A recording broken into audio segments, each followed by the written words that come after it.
What is up, ladies and gentlemen? This is Skorch the Fears. I don't know what happened there. I'm not sure if that was me or just you, but Damon, did you hear that intro? No, but I saw it. Gotcha. Wait, I might have muted us because I can't hear you either. Hold on a second. Right when we start. Okay. Well, I'm going to start it off and then I'm going to figure out what's happening with my headphones in a second. But Damon is a really cool guy. I really like him. One of our mutual friends and a guest of this podcast, Naaman Taylor, introduced me to him, and I'm going to have him quickly introduce himself while I try to figure out why we can't hear anything now. So I'm going to have him do it real quick. Damon, you keep going. If you can hear me, keep going. And if not, then I'm going to quickly figure this out. And then I can. So, yeah, can you hear me at all? I'm guessing not so much. All right, cool. So I'm an introduction. It's the first time seeing me. My name is Damon Hart, Foxy Homebuyer, the Foxy Homebuyer. And affectionately, everybody calls me Mr. Foxy, obviously because of the look, right? No, because, I'm the president of Foxy Homebuyer, so that's kind of how the name stuck. And we buy and sell primarily in the state of Florida, and our trajectory and goal is to be one of the biggest buyers in the state of Florida. I can tell you, when I first started, that wasn't a goal of mine. That wasn't somebody that I wanted to be or saw myself necessarily having as a goal. But here we are years later, and I'm not sure what else to tell you except that the business of real estate is something that I love. I kind of started doing that when I was a kid, we'd play Monopoly every time it was a family holiday, birthdays, Christmas, you name it, Thanksgiving, it didn't matter. We were playing Monopoly. And as you can imagine, I used to clean house. So when you are just blessed by God to be that good at something, I feel the skills would translate. You know what I mean? So here we are. So sorry, hold on a second, my man. all good, buddy. You want me to keep talking to the audience? I think he's saying yeah, because I didn't hear him. So what else would you like to know? I'm originally from the Caribbean. I started out moving from the Caribbean when I was a little boy, and then we ended up moving to NYC, New York City. I lived in New York City most of my life till I was about my mid-teens, and then I ended up moving to New Jersey, and that's what New York people do. Once they get tired of New York, go to Jersey. So I was in Jersey for the second part of my, I guess, life before I moved to Florida. We lived there for all about 10 years. And I love Florida. I'm a Floridian. I'm wearing a blue hat today, but usually I wear the red hat. Florida is the best place ever, but I'm living in Southern California. Love it. Right. Okay, So, can you hear me right now? yeah, I can. Okay, I know what screwed that up. My headphones were accidentally connected to my phone, which is also going on Instagram Live right now. So it was just, why can't I hear anything? And luckily, you're here. Sorry for that rough intro, guys. Damon, thank you so much for coming on.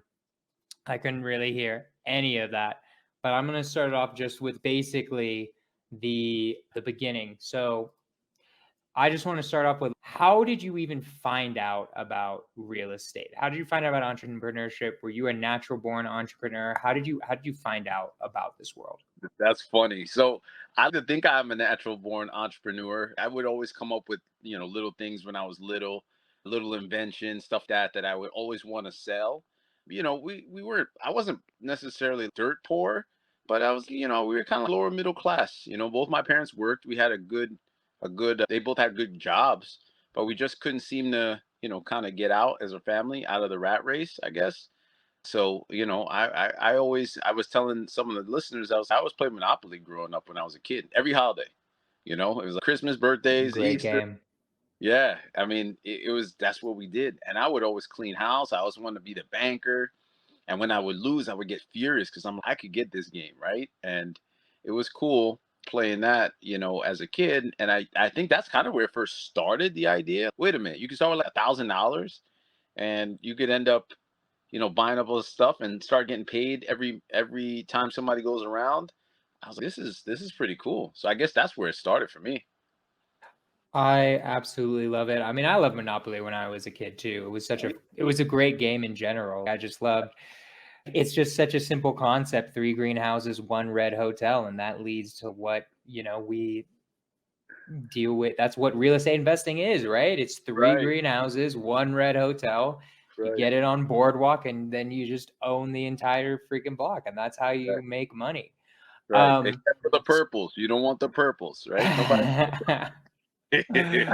So tell me real quick, how did you develop, so past childhood, that was in you from Monopoly and all of that stuff, and then how did you keep developing that and how did it develop into real estate or entrepreneurship? Like, what was your first entrepreneurial journey? Was it real estate? Was it something different? Where did you go, and how did it happen?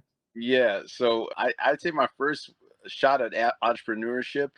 I remember I had this T-shirt, and it's funny. I don't think I've ever told the story, but I had an idea. I told me and my buddy, his name is JD, and I said, "Look, I'm gonna print up these T-shirts, okay, and we're gonna go sell these things." This was maybe 20 years ago. And I said, "We're gonna go sell these T-shirts, and it's gonna be the next hottest thing, right?" So I remember printing up. I took all the money I had saved up, probably about 500 or 700 bucks worth of T-shirts, and I printed Puss in Boots, right? And it says, and on the bottom Love it says, it. "We all gangster," and in the middle it was a caricature of just a Tupac looking. I'm so embarrassed. I never told the story, right? But like a Love it, Tupac though. caricature of this cat. He was all thugged out, right? So here I am with all sizes. This is where everybody was big back when people wore. Remember the 4Xs, 4X size, 3X size when that was a thing, especially on the East Coast. So I went down to a concert, and we went down there probably with like 100 shirts. Ended up selling all of 4, and 4 shirts in the weekend. And I remember I came back and I was just, man, that was my first kind of introduction into entrepreneurship, and understanding in hindsight now, no matter what you're selling, a business takes a little bit of market research, and maybe mine was a little bit off at the Yeah, time. I mean, we all started somewhere, right? I mean, I think my first entrepreneurial journey was back when weed was illegal, was selling weed brownies, and half my batch was good and half of it was bad. So, that was it just was what it was, and learning how to deal with product and deal with bad customer reviews and Sure. good customer reviews and all Sure. that stuff. It's a journey, man. I mean, it's always a journey.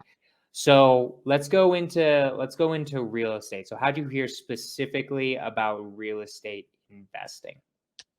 So real estate investing, so I'm 43 now, man. And when I first kind of heard about the whole concept of just forget whole real estate investing, just wholesale, I heard about it through a seminar. Kind of so people would read books back then, and then you would hear about these seminars, which are still seminars now, but you would go there for a 3-day. They take you on the bus tour. They give you all this exposure to different principles in real estate, different strategies, and then you could at the end just sign up, and pay with your credit card. So that's how I first got exposed. So I went to one of these Okay. things. It was When down in. was this? How long ago was this? That's a good question, dude. It had to be. I want to say 90s. No, no, no. It's not that far back. I'm saying maybe early 2000, 2002, That's still 2003. OG. We're talking 20-ish years. So you've been in the Trying to game tell a you. long time. Trying to tell you exactly. So that's where the gray hair comes from. But starting out, what I realized when I first got into it, I only understood wholesale because I was 23 or so. I didn't have a whole bunch of money. So I was okay, if I want to do this, I just saw these big checks, and there was one guy, this guy in the back. I was in this room, right? And we were in Virginia or something like that. And a buddy of mine, my best friend, came out because I was telling him, "Yo, this thing, you got to check it out," right? We were both trying to kind of figure things out in life. So he came. I remember I immediately, when it was coming down to presentation time, or we had to put our credit cards down and pay for the course, I bought it. He didn't. Okay. And I went on to do one deal after that, and then my whole story was probably lackluster after that until I really started getting it. But he did all right. What was wholesaling even back then? Because it's so hard for me to imagine. I'm 28. I started 3 years ago when I was 25. But we're in Okay. the internet age now, right? So I'm so used to being in the internet age. I can skip trace online. I've got prop stream. I've got dialers and stuff. What even was wholesaling back then? How Yep. did you even do it? So I gotta tell you that when I first started, so how I got my first deal was basically from Bird Dog. It was my good friend Kev, and Kev brought me a house. I took that house, flipped it to another investor, and my first wholesale deal I made 10 grand. Okay, Love that's it. how I got started. But do you know what happened after? Tell me. Nothing. Nothing. Nothing happened. I didn't have any deals. I didn't know how to market. Even though I knew the concept, I didn't know how to do any wholesaling. It wasn't until years later when I moved to Tampa, that's when I really started to understand, marketing, the different types of lists, skip tracing. When I moved to Florida, that's when all those things I started to do. Before that, all I was doing was bandit signs and cold calling people off of Zillow and Craigslist. That's all I was doing back then. And it was hard, Cool. super hard. And then when did you move to Florida? How was that? How many years were you in? You said you're from New York, where? Where are you from? I'm from, yeah, I mean, I'd say tri-state, New York, New Jersey is where I grew up. Okay. Yeah, but I'm a Floridian. I got a gun or two. Gotcha. Love it. So then Yeah. when did you move to Florida? I moved to Florida in 2013. Okay. Yeah, my family and I, and it was coming off of, I had kind of gotten back into real estate around 2008. We talking about mistakes, right? So around 2008, by then I had done my wholesale deal, and I had got the guts enough to go and buy my first property. And I bought Nice. my property 100%. That's how I did it. So I had a job Okay. at the time. I did 100% financing, two-family house. And then when I bought my house, I didn't understand the concept of, okay, cash flow, making sure that you can manage your tenants, screening your tenants. I just picked some lady off of, again, Craigslist. Craigslist was popping back then. And then when I got them in, of course they didn't pay. Of course I fell behind because I didn't have a job, didn't have any income. Hmm. And of course I ended up in foreclosure.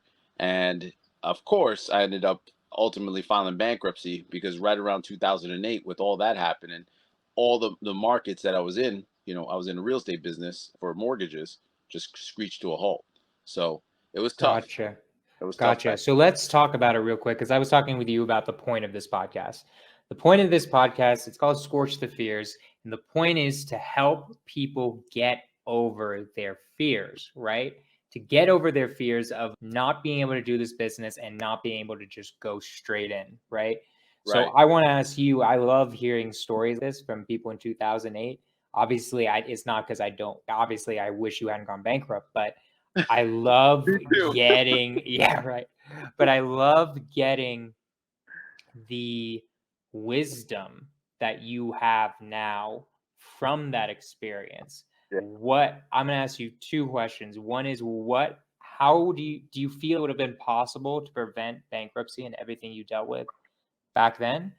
And then how did you deal with that? How did you deal with that fear, with that anxiety, with that debt hanging over your head? That cannot be fun. So how do you deal with going through hell, basically? Yeah. So, the first one, I guess your first question was around it, how would I prevent it, or could I have prevented it? Mm-hmm. And I think, yeah, I could have prevented it with just more education, and I tell people a lot of times, man, that want to get into real estate, and I'm all for burning the bridge or burning the ships and keep going, because I did that, right? But I have to tell people I'm kind of stubborn. Once I say I'm going to do something, I'm doing it no matter what. Right. And what I feel for people is, instead of putting that pressure on yourself, I find it to be way more advantageous. If you have a job, especially, it's good to start in real estate and get something going first, and sacrifice your extra time that you have outside of your job to build that business. Because I tell you one thing, when you cut off the lights and you say, I'm all in on this thing, that's when it really gets real. And I personally don't think that there's a tremendous, in hindsight, I don't think it's a tremendous value to that, unless that person says, well, I got to be all in for me to focus. Okay, I get it. So then be all in, quit your job. But if you can be all in and just not watch Netflix at night too, Right. you know, and tell say, hey, dad can't come to the game this time. I gotta be here making these calls, or I gotta check up on my business. That's all in too, because you're sacrificing something that means something to you. So that's what I would say. That's how I would probably prevent it, with just more education, man, and just knowing that real estate is, if you're talking about wholesaling specifically, more of an aggressive approach, Hmm. wholesaling, all that, it's a business. It's a It business. It's a is. job, especially in the beginning. It's a job. So, 100%. Yeah, no, I definitely, especially at the beginning as a job, it eventually becomes a business. yep, And then how about my second question, which is the harder one? Is how do you deal going through hell? How do you deal it, maybe not even hell. It doesn't necessarily have to be the worst case scenario, bankruptcy, having to be foreclosed on, all of that. That's the worst case scenario. sure. But how did you I want to get the lessons from when you went through all of that, and how that can relate to someone who maybe just hasn't gotten their first deal yet, or just is dealing with a tough time in real estate. What lessons did you glean from that, of how to deal with the stress, the emotions, and all of that type of stuff? Sure, sure. So, so everybody has, it's personal for everyone, right? Is going to have their own level of anxiety around certain things. Mine, the biggest thing for me was the embarrassment of being in foreclosure, right? And I that was something I desperately wanted to avoid, because no one I had personally known had, number one, in my family, had owned a house, and no one had ever really gone bankrupt from owning a house and then losing it. So that was huge for me, and that was kind of the big, I guess, rub against my ego and my perception of myself. So that hurt. And also, I had a young, we were just married. My wife and I was just married, and we had a kid. So I felt bad too, putting them in that situation with my inexperience. You know what I mean? So that was hard.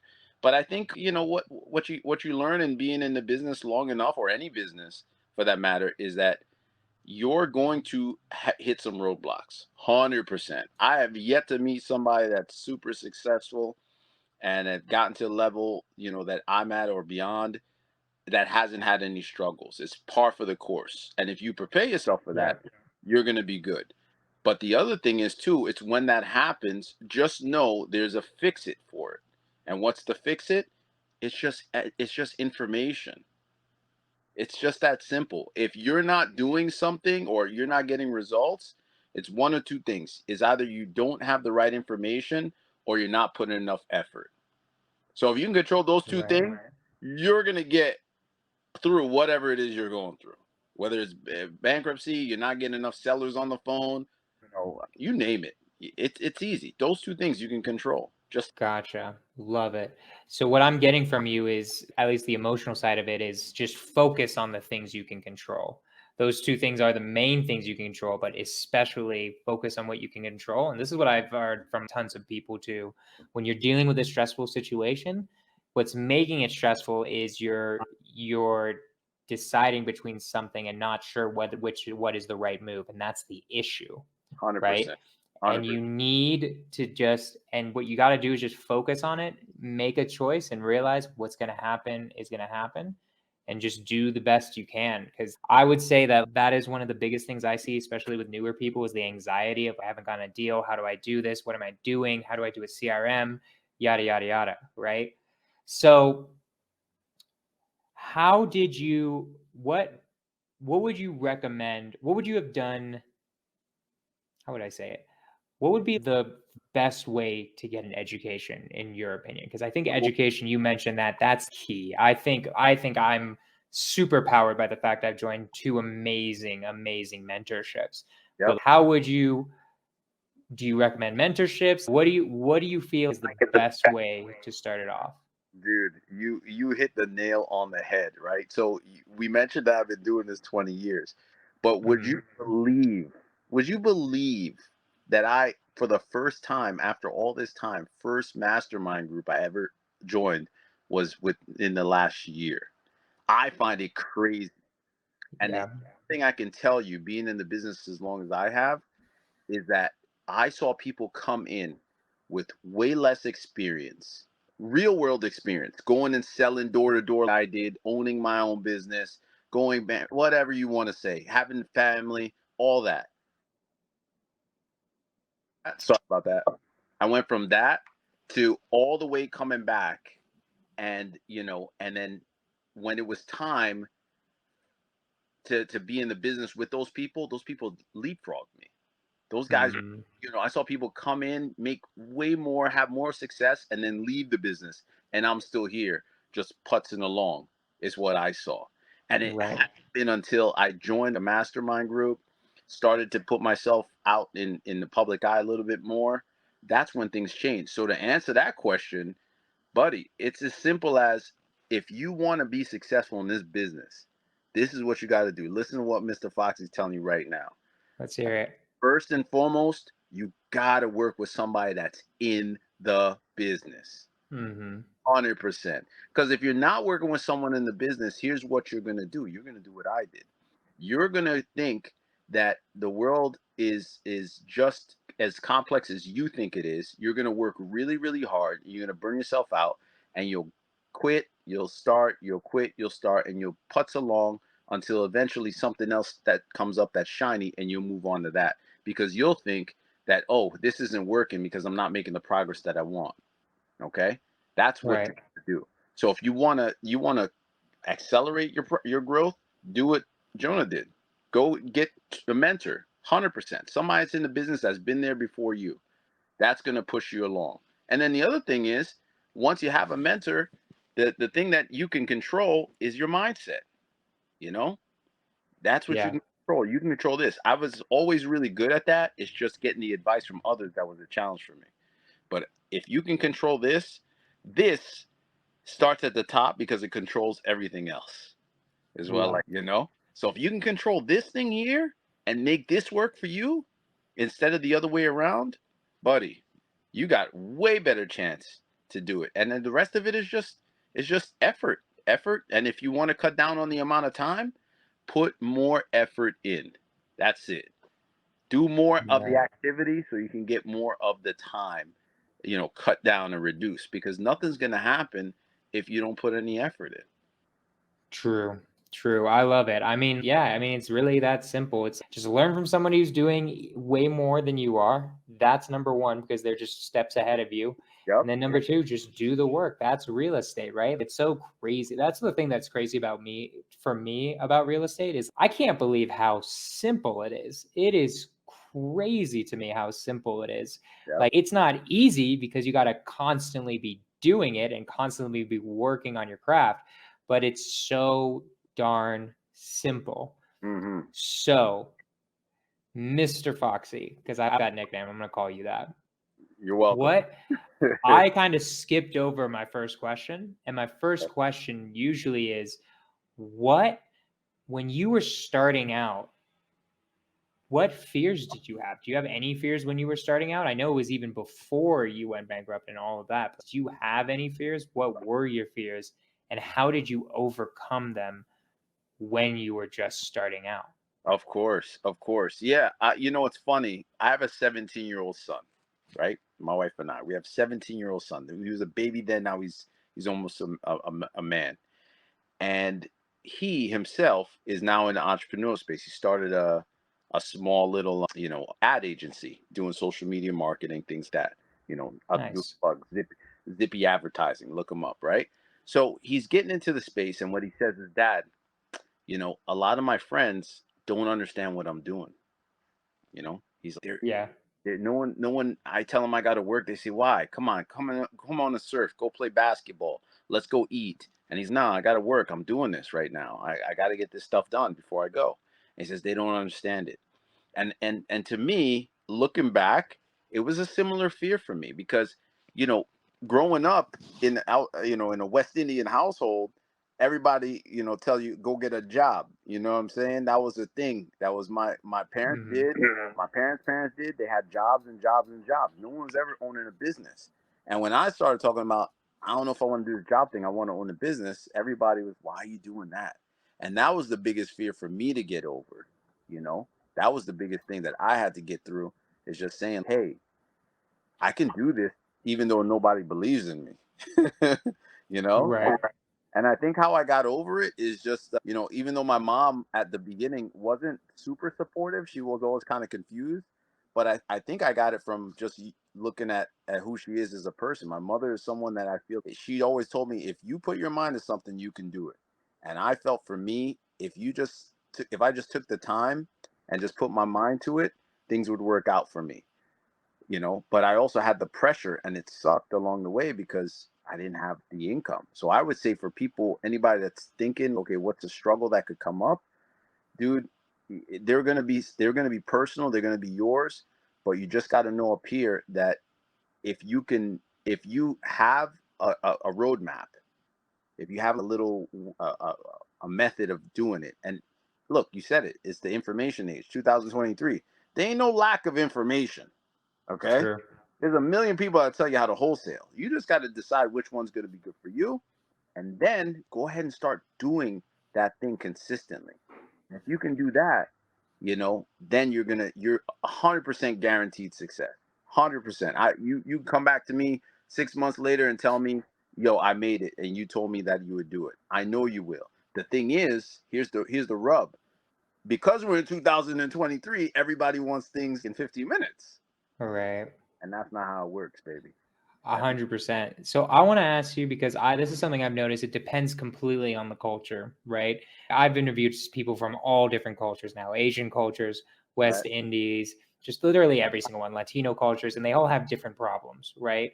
Sure. One of the most common that I've noticed, the one you were talking about, is you just get a job, right? What do you mean this whole business thing? Why are you taking so many risks? That's not going to make any money. All these negative affirmations that just aren't true. Yep. Right? How do you get through that? I mean, it is your mom, right? It's the person who grew you, maybe your dad too, and brothers and sisters and stuff like that. They raised you. You grew up with these people. How do you not let their wrong thinking get into your brain? Yeah, I'd say the first way to kind of cope with that is just you invest in education, right? And I don't want to say school or formal education as we know it. You have to go and start investing in the books. The book that I read was called the total secrets of the ultimate secrets of total self confidence by a guy named Dr. Anthony. I really Okay. like the name of that book. Yeah, yeah, you can see why I'm so swaggy, right? Years later, because I'm gonna look it up. I read it about 14 times, right? But I Wow. Okay. remember reading that book and just saying, you know what? It just put me in a space it gave me new ideas and new concepts about just life. And then you supplement that kind of stuff and you get a little bit more confidence and you start with books, Rich Dad, Poor Dad, breaks and that was brand new when I was first getting in. It wasn't even, that was Mm. the world's bestseller. Now you're like, oh, that old ass book, everybody's read that or heard of it, or Think and Grow Rich. Those books were brand new, except for Think and Grow Rich. That's been around forever. But those were things that people were just kind of coming to the forefront. And I think when you can start there and get yourself some foundation, because a good book is kind of having a little mentor before you even find the mentor. When you agree, 100%. it's having that good book kind of just gives you that confidence to know you're not crazy. Other people think just you. And then what it does is it kind of plows a pathway sort of in your perception of what's possible, and then you're able to go out and find those other people that you can align with, the mentor, the else that is in the business or wants to partner with you and help you to bring you along, because I think that's the important thing. I looking back, I wish I had done that super earlier in my career, in my process. If I had partnered with someone, my trajectory would have been through the roof, with mentorship. Gotcha. So that's what I would recommend. Let's talk about that for a second. Let's talk about partnership. What do you mean exactly by a partner? Do you mean a business partner, a mentor? And then how do you find a good partner? I've always talked to a lot. I don't have a partner, but I have a bunch of JV partners, but I don't have a partner in my main business. But I've seen it do so many wonders for other people. Talk about, do you have a business partner? What makes a good business partner? Just your whole perspective on business partners real quick. Yeah. So my experience is going to be, I can only speak for myself, right? I do not have a partner in my business. When I refer to a partner, what I'm talking about is just someone that has the same interest in what it is that you want to accomplish, as you know, you have aligned interests. So in my business, I have pretty much my number two guy, and I have another, maybe 9 or 10 staff members on our team. And my number two guy's been with me for 5 years, but this guy knows everything about me. I know everything about him. And we both have the same vision for my real estate business, for our real estate business. Now, Love it. we have a certain agreement, but as far as, partners to who makes the decision, it's primarily it's my business. I make the decision, but he has a partnership in how that comes out, and he's incentivized to make that thing grow just the same way. So I think that's important. But I think before all that, you got to get with someone that's been there that can guide you. And here's the analogy that I use. You ready? All right. Think of it like this. Before GPS, right? And they were just maps. And me being in Florida, and I've driven cross country to California a couple of times. If I had to get from Florida to California, no GPS, and I just had the map, do you think along the way I would probably stop and ask for directions, or probably ask someone else that's been to California, hey, what's the best way to get there, that sort of thing? Do you think so? Probably, although I'll be honest, when there were GPS came out when I was in 6th grade or 5th grade, so I don't really remember. I would say probably yes. Okay. And that's a fair answer, right? There was a time when, I kind of was on the map quest. This was before Google, when you could print out a map online. That was the craziest thing. But Right. bottom line is, yeah, you would probably ask for some assistance and some direction. Why? Because you're trying to save time. And that's the big thing that I don't think people really make the connection.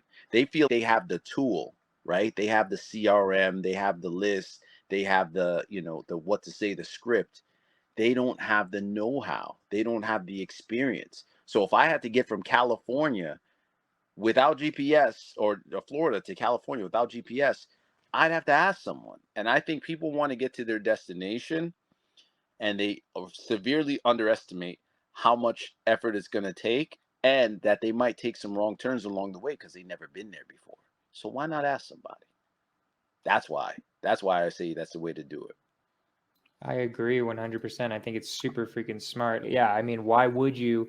You might even find out what's cool about it too is you might find an even cooler pathway that's not on the map. That's Yep. even cooler. I feel, for Yep. me at least, that's what I do. Sometimes I remember I would be traveling when I do solo traveling in different countries and stuff. Like, there is Google Maps, but then also sometimes you would just kind of just be like, you know what, let's just listen to somebody else and see where this takes us and where I should go, right? Sure. And you see some really cool things if you ask people assistants who know more than you.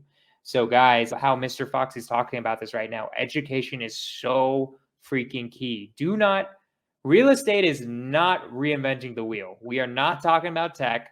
We are not talking about making an iPhone. We're talking about something that's been the same for thousands of years. I guarantee you, as long as there have been contracts, there's been wholesaling. I guarantee it. I guarantee people have been buying contracts from each other since whenever contracts were invented, right? 100%. So, There was no podcasts and products to tell everybody. That's the difference, right. But that's the great thing about living right now. It's not this information, the stuff that my son knows, younger kids, even kids in between ages. The best thing about this time is there's so much information available. So it's like people they would almost be remiss not to just listen to everything.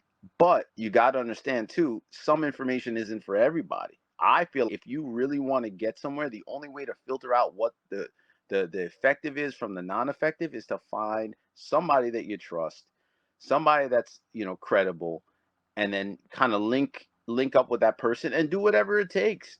I found the price of a mentor has been, and you could talk about this, brother. The cost of a mentor is not even close to what it's going to cost you doing it without a mentor. Have you had that experience yet? Easily, man. I mean, my mentors, I would say I've 100x how much I've spent on my mentors, at least.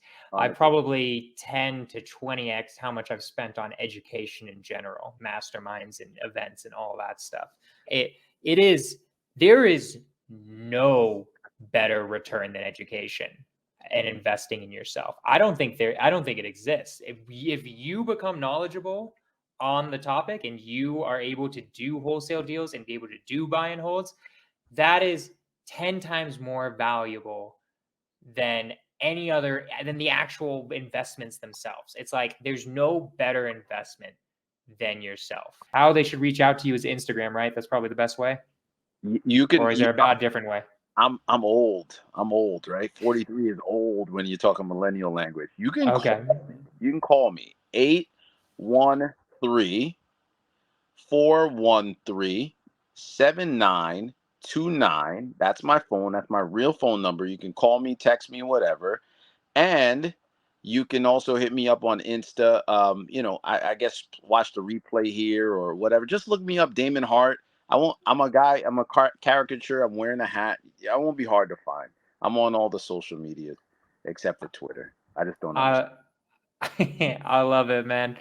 Well, I love it. I've given my phone number out on podcasts before, and then you get absolutely blown up. But I love it, dude. I love that you're into it.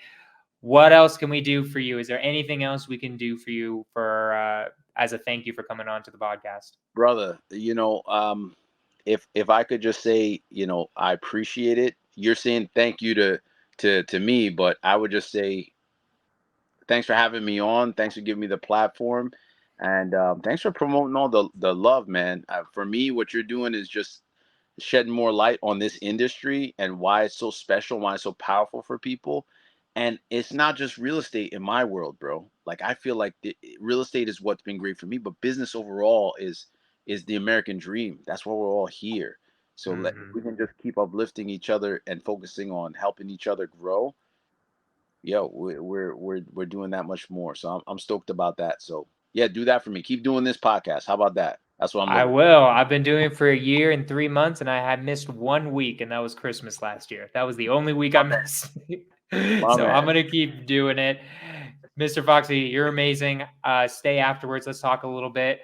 Guys, next week I've got on Monique Walker. This is like one of the best real estate agents in all of Phoenix. We're going to be breaking down more like how to work with agents, how they work with wholesalers and investors in general. It's going to be amazing. Next week, Thursday, 5 p.m. PST. I will see y'all there. Skorch the Fears. Let's freaking go.